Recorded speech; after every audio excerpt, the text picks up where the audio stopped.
NECA just put a wrap on their 2012 convention, as you can see, and I'm Tom Green here to take you through the most important events surrounding it. Thanks for being with us. NECA leads the electrical construction industry. Our member contractors are the best, and once a year they all get together to learn, to see, and be seen. It's a chance to network, to have a little fun, and most importantly, to give them the tools they need to make their 2013 a successful one. Looking forward to being on the right side of business when it starts to really take off was a key theme of the 4 days of activities. Day one was packed with pre-convention activities for early arrivers. The Board of Governors held their annual meeting.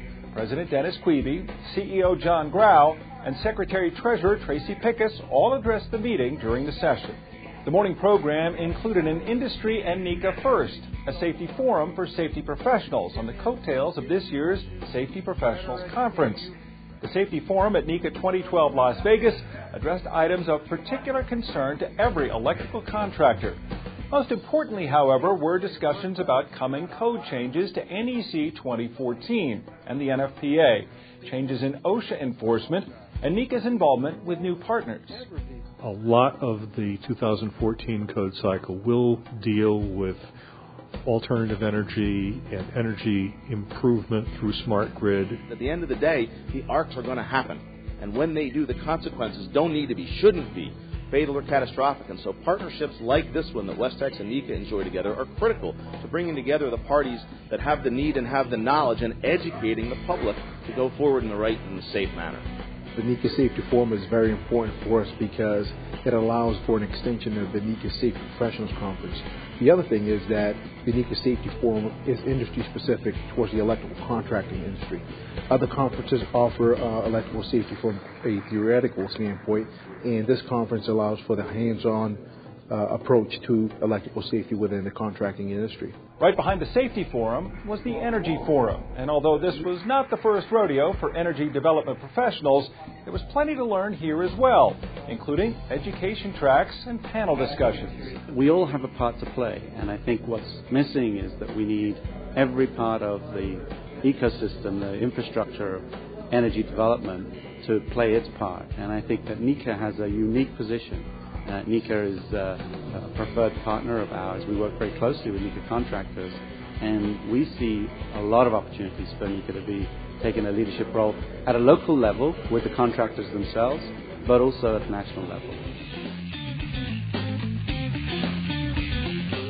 It was an early start to day two, with education sessions running the gamut from classes on retrofits and efficiency to labor relations and anything else to help contractors be forward-thinking.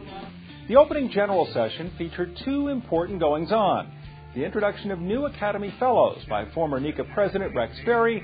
Ladies and gentlemen, let's recognize our new Academy Fellows. And a special presentation by Joe Scarborough and Mika Brzezinski from the MSNBC show Morning Joe. They entertained the crowd by talking about the 2012 presidential election and gave their thoughts on the state of politics and bipartisanship in America.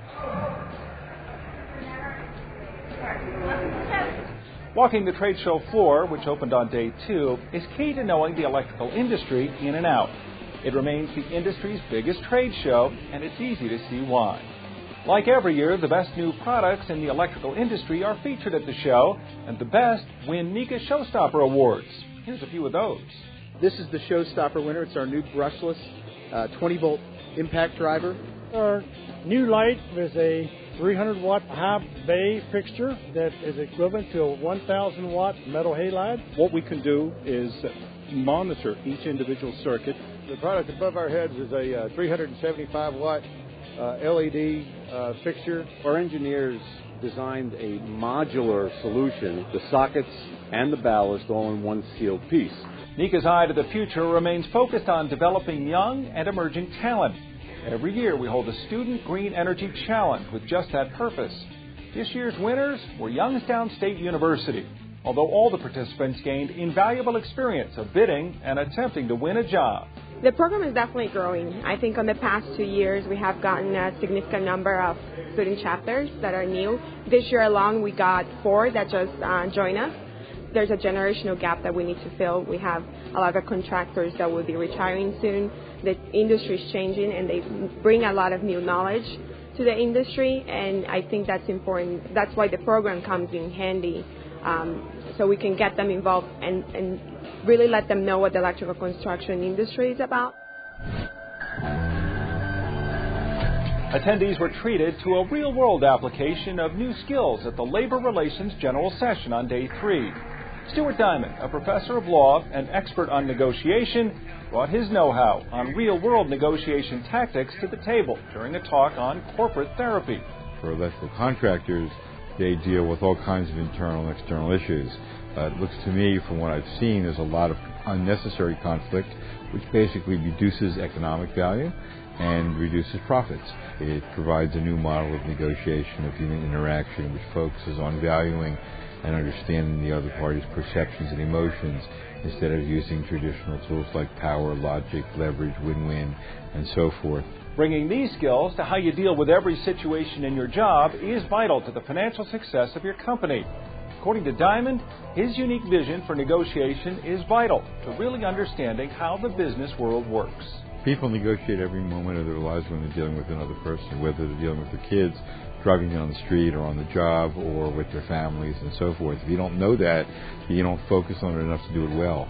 And so that's the problem. There's a direct correlation between conflict and lack of profit.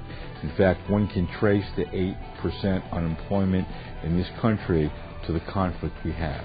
And that means if you want to look around at why we have a problem in this country, it's because of the billions of conversations where people have in which they conflict with each other. When you conflict with someone, you don't give them your best ideas.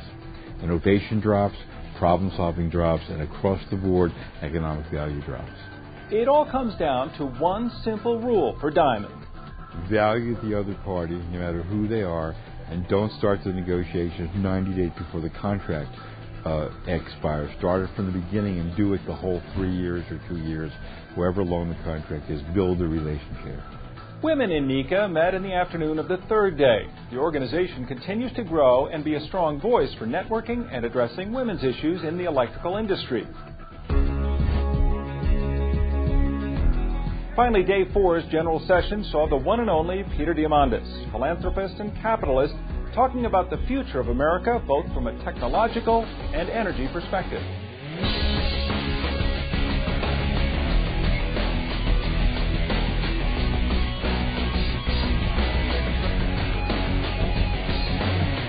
NECA remains a proactive leader in the electrical industry, and that's only because of contractors like you who know the value of NECA's annual convention. It's our hope that this event continues to grow by leaps and bounds and includes more stakeholders, government officials, education sessions, panels, and the movers and shakers of the industry. It's in this way that NECA will continue to be a force for positive change in labor relations, safety, alternative energy, power distribution, and storage, as well as much, much more. Next year's convention is going to be held in Washington, D.C. It promises to help us move the industry forward as we focus our attention on telling our story to a new Congress and possibly a new president. Thanks for being with us on this special edition of NECA Newscast. Until next time, I'm Tom Green.